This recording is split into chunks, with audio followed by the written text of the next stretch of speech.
पिछले क्लास में हमने पढ़ा था स्पाइरोएलिन्स और बाईसाइक्लो में किस तरह से ज्योमेट्रिकल आइसोमेरिज्म होता है। ठीक है, मैंने आपको बताया था कि अगर four spiro bicyclo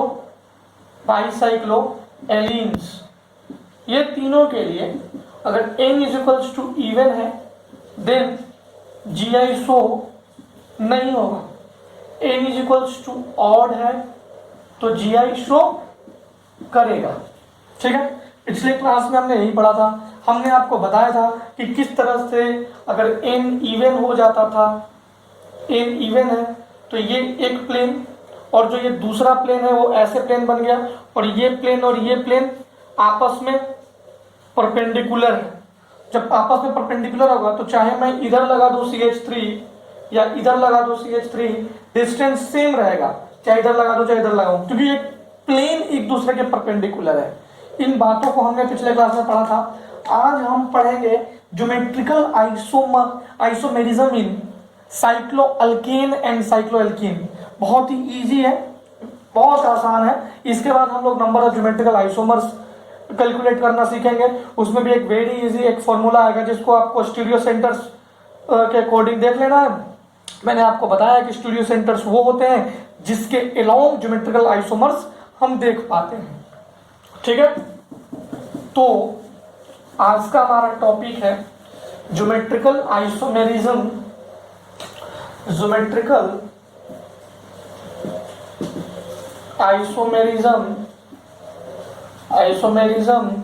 in first है आज का टॉपिक साइक्लोएल्केन में ज्योमेट्रिकल आइसोमेरिज्म देखना है। ठीक है, अब देखो एक सबसे कम कार्बन से बना हुआ साइक्लोएल्केन एक बताओ, लीस्ट कार्बन से बना हुआ साइक्लोएल्केन कौन होता है? C3 से लीस्ट कार्बन यही है एक साइक्लोएल्केन बनाने के लिए। हम एक कार्बन से साइक्लिक कंपाउंड बना सकते हैं, एक कार्बन से कभी नहीं, दो कार्बन से कभी नहीं, तीन कार्बन से बना सकते हैं। ये देखो, ये है साइक्लोएल्केन।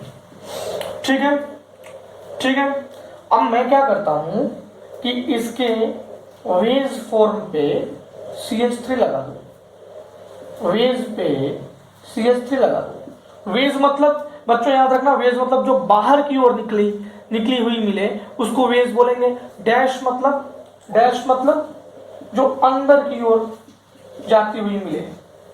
कहने का मतलब यह है बच्चों कि हम आपको बता रहे हैं ज्योमेट्रिकल आइसोमर्स, इसमें हमें पढ़ना है ओरिएंटेशन। तो 3D ओरिएंटेशन में एक तो ये हमारा प्लेन हो गया, 3D में एक बाहर की ओर एक अंदर की ओर जो प्लेन देती है Z एक्सिस। तो एक बाहर की ओर वेज पे मैंने CH3 लगाया, अंदर पे हमने हाइड्रोजन लगाया। ठीक है, एक स्ट्रक्चर ऐसा भी तो बना सकते हैं। हमने यहाँ वेज पे तो CH3 लगाया है, इसके डैश पे H है, इसके डैश पे CH3 लगा दिया और वेज पे हाइड्रोजन। ध्यान से देखिएगा, ये L1 है, ये L2 है। L1 not equal to L2 और यही होना भी चाहिए। स्पेशियल ओरिएंटेशन डिफरेंट होना चाहिए, है भी।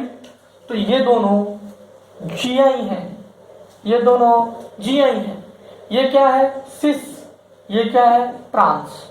अगर यहीं पे CL Br रहता, Br रहता, यहाँ CL और Br रहता तो EZ कहते हैं। ये Z हो जाता, ये E हो जाता। सिस और ट्रांस और EZ में बस इतना ही अंतर है कि अगर दोनों सेम ग्रुप हो तो सिस लिखते हैं और ट्रांस लिखते हैं। अगर ये दोनों अपोजिट ग्रुप हो, प्रायोरिटी मैं यहां से देखता हूं, देखो प्रायोरिटी मैं यहां से देखता हूं।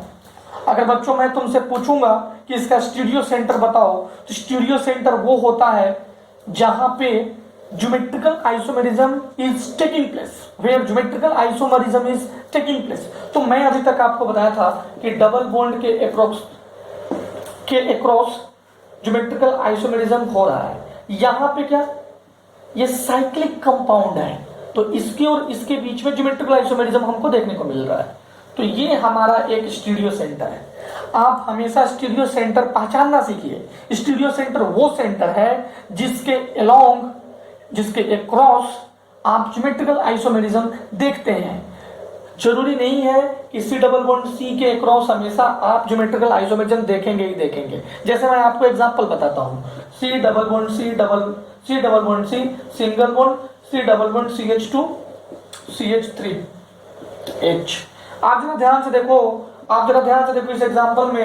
इस एग्जांपल में आपको बहुत ध्यान से देखना है। आप देखोगे कि इसमें स्टीरियो सेंटर है, ये डबल बॉन्ड पे स्टीरियो सेंटर है, क्योंकि देखो ये डिफरेंट।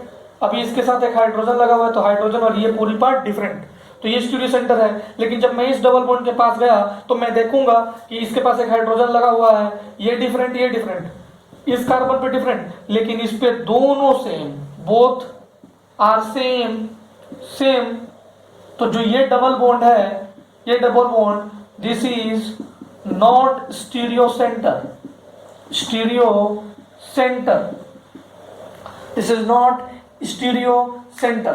तो ये बहुत इंपॉर्टेंट कंसेप्ट है, इसको आपको थोड़ा सा ध्यान में रखना। ये है कि जरूरी नहीं है कि सारा डबल बॉन्ड या सारा ये स्टीरियो सेंटर्स होगा। स्टीरियो सेंटर्स वही होंगे जिसके दोनों के बीच में एक कार्बन पे इसके बाकी बचे हुए वैलेंसी जो है, कोवैलेंसी है, वो डिफरेंट हो।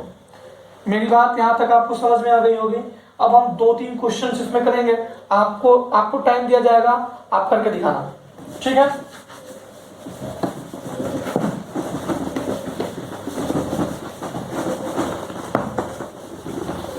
ठीक है बच्चों,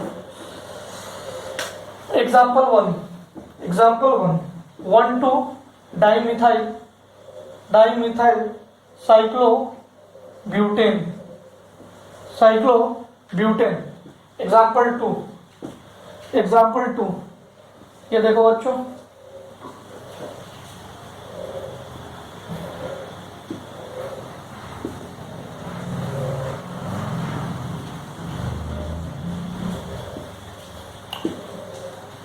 GI है या नहीं, GI शो कर रहा है या नहीं, ठीक है। Example 3, 1,2 dichloro cyclohexane. 1,2 dichloro cyclohexane बनाइए, खुद से ट्राई कीजिए। चलिए मैं बनाता हूं, कुछ भी नहीं है बच्चों, ये हमारा साइक्लोब्यूटेन 1,2 डाइमिथाइल, इस पे मिथाइल लगा दो, एक इस पे मिथाइल लगा दो, ये वेज बना दो और ये डैश बना दो और इसको पलट दो, CH3, इसको ऐसे बना दो, हाइड्रोजन CH3, यहां पे हाइड्रोजन CH3, सिस ट्रांस। ये नहीं शो करेगा बच्चों, क्यों नहीं शो करेगा? देखो इसके अलावा दोनों सेम हैं, दोनों आइडेंटिकल सब्स्टिट्यूएंट्स लगे हैं, नो GI, ये GI शो नहीं करेगा। इसको कैसे बनाएंगे बच्चों? बहुत ही आसान है बनाना, बहुत ईजी है बनाना। ये हो गया। अब 1,2 मान लो, ये 1 है, ये 2 है, ClH, इसको हम वापिस से बना सकते हैं, ClH और इसको पलट दो, HCl, ये सिस और ये ट्रांस। उम्मीद है आपको समझ में आ गया होगा बच्चों। अब मैं, आप इसको स्क्रीनशॉट ले लो या लिख लो अपने नोटबुक में, ठीक है। 1-2 क्वेश्चंस और करेंगे और हम साइक्लोएल्कीन्स की तरफ बढ़ जाएंगे।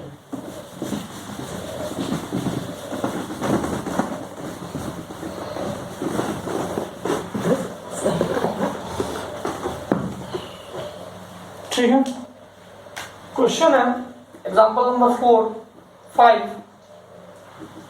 एग्जाम्पल नंबर 5 है अपना,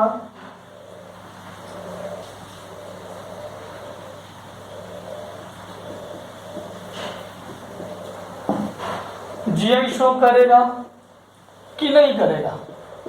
एग्जाम्पल नंबर 6,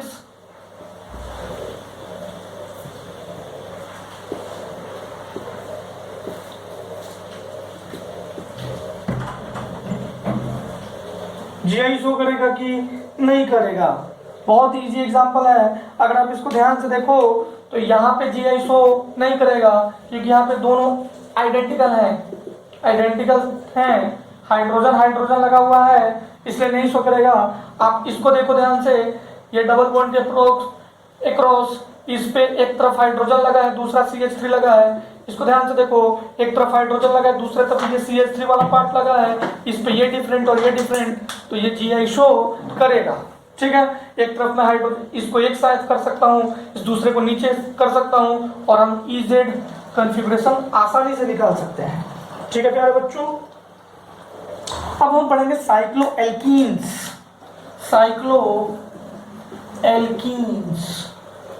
साइक्लोएल्कीन्स में GI कैसे चेक करना है? देखो बच्चों, होता क्या है कि they do not show GI up to 7 carbon cycle. n less than equal to 7 पे GI शो नहीं होता है। ये क्यों नहीं होता है? Because transform is unstable thermodynamically.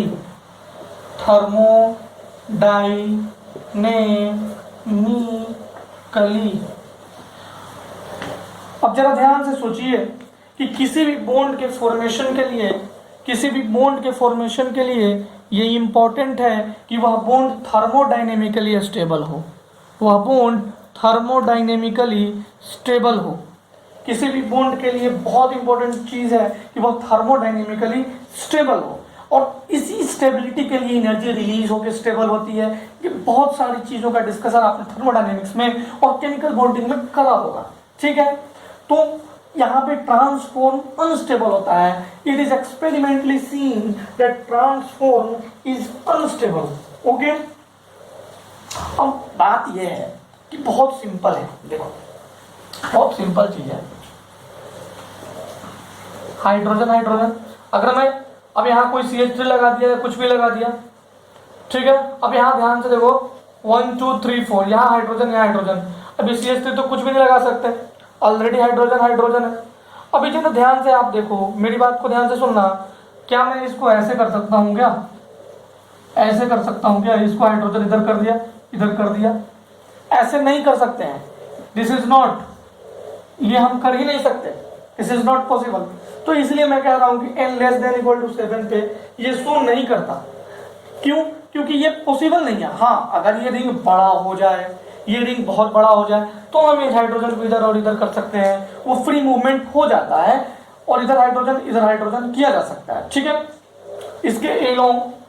तो अब हम कहते हैं, तो एल्कीन्स में एबव 7 मतलब 8 से शो होगा। यहां तक आप लिख लीजिए, स्क्रीनशॉट ले लीजिए।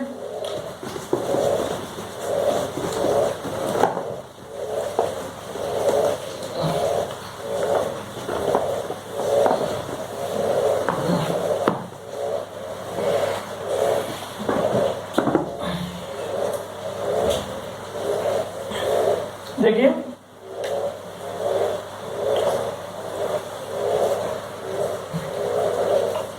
we will get geometrical isomerism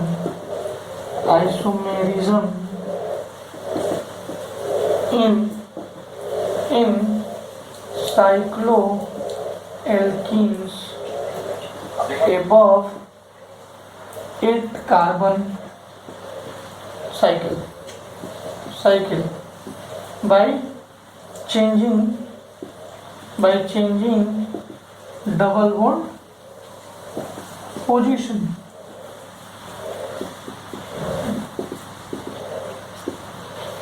ठीक है बच्चों, अब इसका एग्जांपल बस देख लो, कुछ भी नहीं है।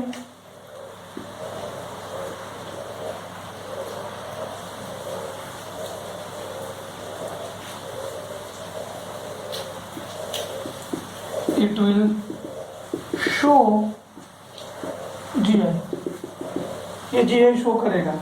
अभी की एग्जांपल है बच्चों, थोड़ा ध्यान से देख लीजिएगा, ये एग्जांपल को थोड़ा ध्यान से देखिएगा।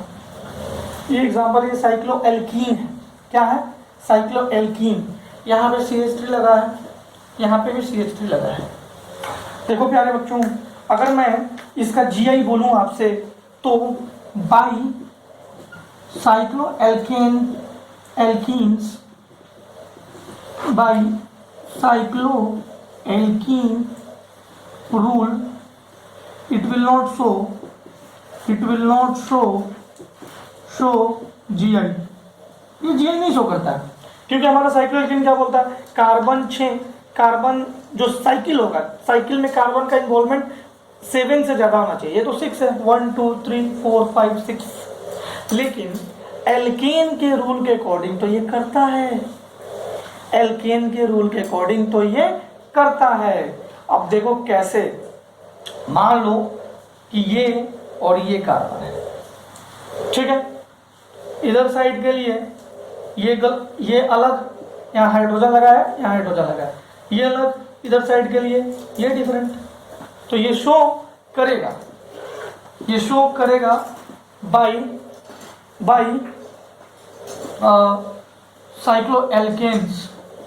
साइक्लोएल्केन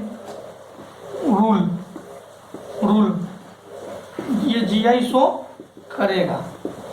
ठीक है बच्चों, डिफरेंट होना चाहिए, ये डिफरेंट दे रहा है, यहाँ तक कोई दिक्कत? चलिए अब हम पढ़ेंगे, अब हम सिंपल स्टीरियो सेंटर्स मैं आपसे पूछूंगा, क्योंकि अब नंबर ऑफ ज्योमेट्रिकल आइसोमर्स पता करना है, तो उससे पहले हम आपसे स्टीरियो सेंटर्स पूछना चाहते हैं, नंबर ऑफ स्टीरियो सेंटर्स। ठीक है,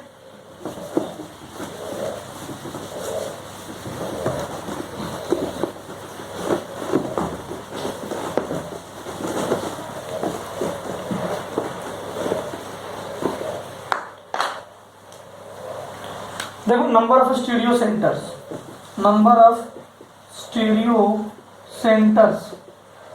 मैंने आपको बताया, स्टीरियो सेंटर्स क्या है, centres along which GI geometrical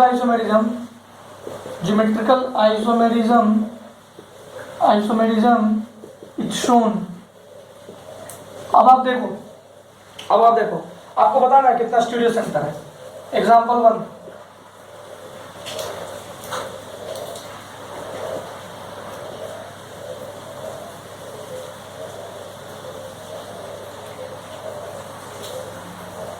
number of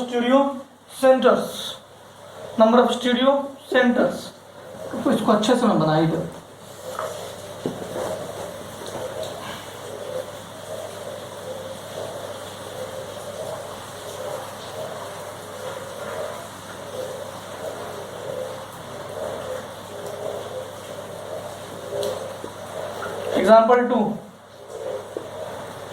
Example 2,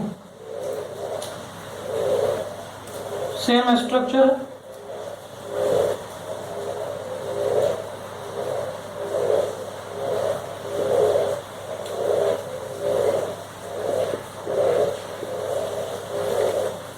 example 3, same structure,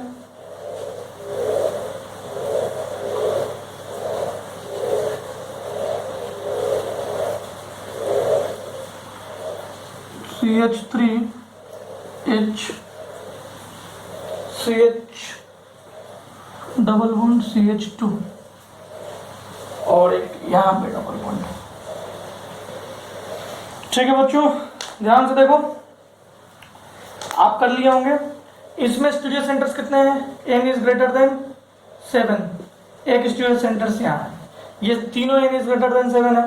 देखो यहाँ पे कोई स्टीरियो सेंटर्स नहीं है, एक स्टीरियो सेंटर्स होगा यहाँ पे, सिर्फ ओनली 1 स्टीरियो सेंटर्स होंगे, वो कहाँ होगा? यहाँ होगा। स्टीरियो सेंटर्स कहाँ होगा? यहाँ होगा।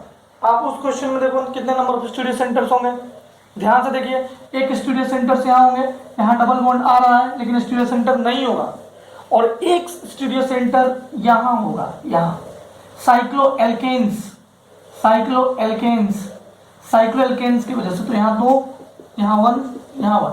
उम्मीद है आपको समझ में आ गया। स्टीरियो सेंटर्स वो सेंटर्स हैं जहां पे ज्योमेट्रिकल आइसोमर्स देखने को मिलता है, जिसके क्रॉस, जैसे C डबल बॉन्ड C एक स्टीरियो सेंटर है। ये देखो ये डबल बॉन्ड है, ये क्या है साइक्लोएल्कीन, इसमें स्टीरियो सेंटर ये है। आप ये देखो यहाँ पे भी डबल बॉन्ड है, यहाँ पे भी डबल बॉन्ड है। स्टीरियो सेंटर्स होने के लिए स्टीरियो सेंटर के अल्ले पल्ले तरफ जो कार्बन है वो दोनों कार्बन पे आइडेंटिकल ग्रुप्स नहीं होने चाहिए, डिफरेंट ग्रुप्स होने चाहिए बिल्कुल। तो ये आपको समझ में आ गया होगा, कोई दिक्कत नहीं है, बहुत इजी था। मैंने पिछले क्लास में आपको स्पाइरो, बाईसाइक्लो इन सभी के बारे में आपको मैंने बता दिया है।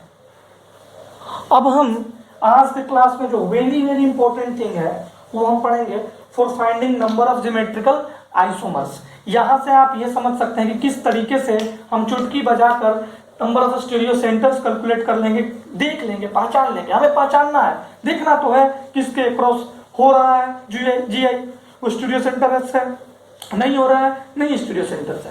आपको थोड़ा सा दिक्कत हुआ होगा एल्केन के पास में। देखो एल्केन पे आप आराम से 2 कार्बन, एक एल्केन बना हुआ है जो मैंने आपको ये वाला एल्केन बना के बताया था, तो उसके दोनों अल्ले पल्ले, ये भी हो सकता था, ये भी हो सकता था, उनके कार्बन्स पे डिफरेंट थिंग्स लगाओ, CLBR लगाओ, कुछ भी लगाओ, और प्रायोरिटी ऑर्डर में EZ में सिस ट्रांसफर, ये सब करना आपके लिए तो बहुत बहुत इजी हो चुका होगा अब तक। तो इन क्वेश्चंस को आप आराम से देखिए, सोचिए। और अब मैं आपको बताऊं for finding number of geometrical isomers. अब आप मेरी बातों को ध्यान से सुनिएगा, क्योंकि हम लोग अब ज्योमेट्रिकल आइसोमर्स के नंबर फाइंड करने जा रहे हैं। ठीक है, ठीक है बच्चों।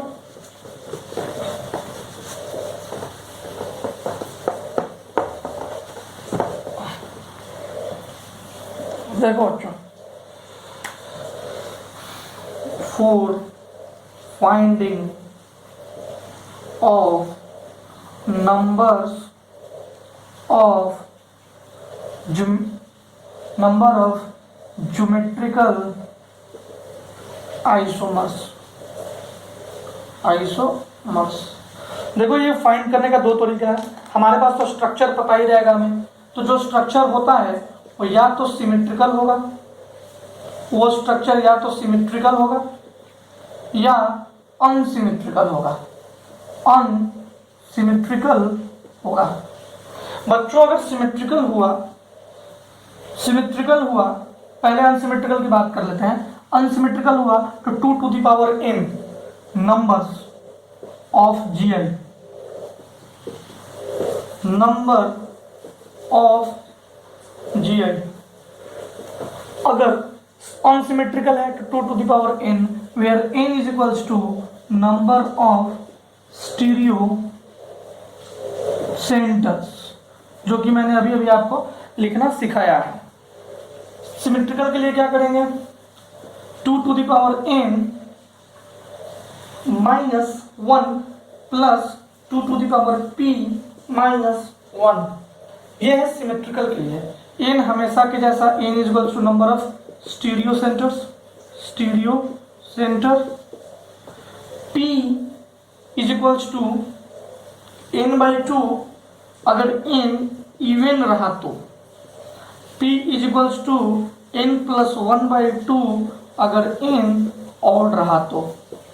बहुत इजी है, बहुत ही आसानी से हम ज्योमेट्रिकल आइसोमर्स निकाल लेंगे। 2 ही फॉर्मूला है, हमको सिमेट्रिकल और अनसिमेट्रिकल हम आराम से चेक कर लेंगे। सिमेट्रिकल वो होता है जैसे हमारा पूरा बॉडी अगर हम बीच से काट दे तो ये सिमेट्रिकल है भैया, हमारा नाक आधा आधा कटेगा, मुंह आधा आधा कटेगा, तो ये वैसा ही किसी भी आदमी सिमेट्रिकल होता है। जैसे आप देख सकते हो ए, जो ए है, ए ये देखो ए, अगर ए को मैं यहाँ से काटूं तो ये सिमेट्रिकल है ना। देखो मैं काट अच्छे से नहीं पा रहा हूँ ऐसे, ठीक है। तो सिमेट्रिसिटी आप आराम से देख सकते हो, ये भी सिमेट्रिकल है अगर मैं यहाँ से काटूं तो। ठीक है बच्चों, तो अब हम कुछ क्वेश्चंस करेंगे जो हमने सीखा उसको यहाँ पे यूज करेंगे। ठीक है, 1-2 क्वेश्चंस में हम इंप्लीमेंट करके देख लेते हैं।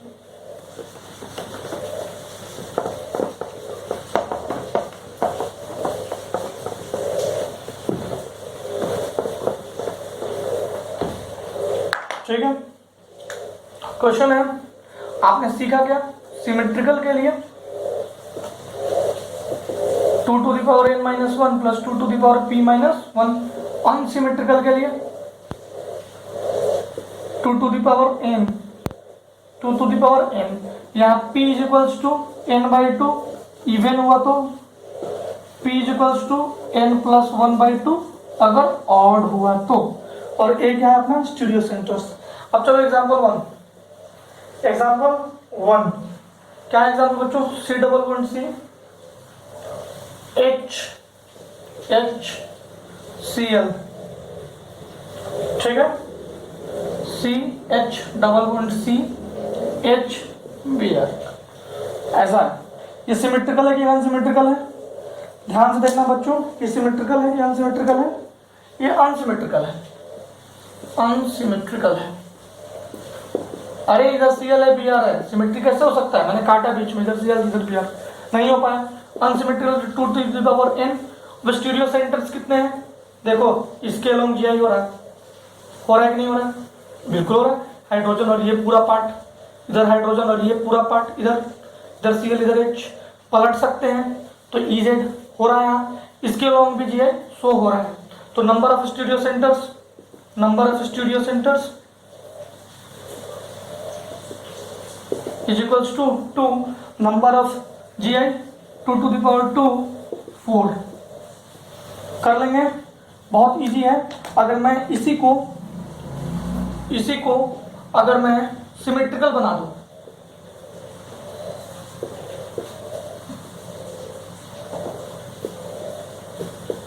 तो ये सिमेट्रिकल हो गया, सिमेट्रिकल होने से स्टीरियो सेंटर 2 p क्या होगा, देखो ये 2 है, ये इवन है, तो 2/2 1। कैलकुलेट कैसे करेंगे, 2 to the power n minus 1 plus 2 to the power p minus 1, कर लोगे, आंसर क्या आएगा, बहुत इजी है, 2 to the power 2 minus 1 plus 2 to the power 1 minus 1, 2 plus 1 3, कर लोगे। ये सारे क्वेश्चंस बहुत इजी हैं, हम 1-2 क्वेश्चंस और देखेंगे।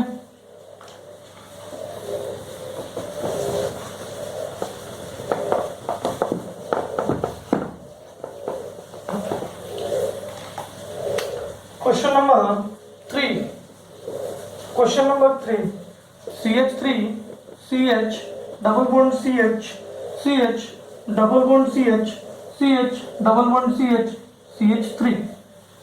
जरा देखिए ये क्या है, ये सिमेट्रिकल है अनसिमेट्रिकल है, देखो ये 1 2 3 4 5 6 7 8, तो ये कहीं ना कहीं सिमेट्रिकल होगा। कहाँ से होगा, देखो यहाँ से सिमेट्रिकल है, देखो पूरा सिमेट्रिकल है, सिमेट्रिकल आ गया। 2 to the power n minus 1 plus 2 to the power p minus 1, n is equals to, देखो एक n, ये तो n is equals to 3, p क्या होगा 3 plus 1/2 2 to the power 3 minus 1 plus 2 to the power 2 minus 1, 2 to the power 2 plus 2 to the power 1, 4 plus 2 is equals to 6। बहुत easily आप calculate कर सकते थे इस क्वेश्चन को, ठीक है ना, कर लोगे ना। चलो ऐसे ढेर सारे क्वेश्चंस मैं कल कराऊंगा आपको, और फिर ऑप्टिकल आइसोमेरिज्म कल हम शुरू कर देंगे, ठीक है बच्चों, ओके बाय।